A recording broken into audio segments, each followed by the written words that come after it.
Hello guys, ito na nga, bumili nga tayo ng popcorn maker sa Shopee. Ayan at bubuksan na natin gamit ang knife. Kaya po kami bumili nito para pag nag-movie marathon kami, meron kaming magagamit sa pagluto ng popcorn at para mas mabilis nang lutuin yung popcorn. Ayan na nga at iingatan natin ang pagbukas para hindi masira yung produkto. At dyan po ay nahirapan ako kung paano kunin yung produkto sa cartoon. At yun na nga, nakuha ko na yung produkto. At ipapakita muna natin ang picture sa cartoon bago natin bubuksan. Ayan na nga guys, at iniisa-isa kong kinuha yung mga gamit. Meron siyang cup. Ay, takip pala yan guys. Ito pala yung cup. Ayan. At ayan na nga, at kukunin ko na yung pinagkaprodukto.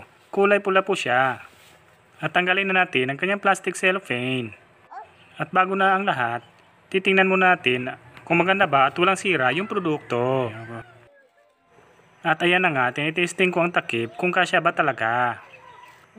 At eto na nga tayo sa exciting part. Magluluto na tayo ng popcorn. Ayan po ang takip.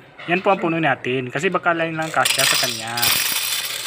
At syempre, para maluto, ilagay muna natin siya sa popcorn cooker. At paghintay lang tayo saglit.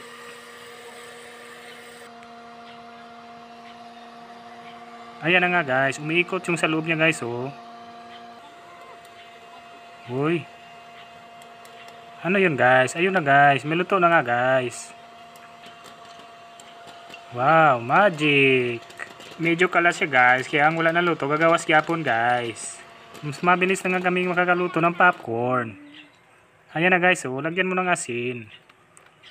Kasi yan lang meron kami. Thank you. Wow.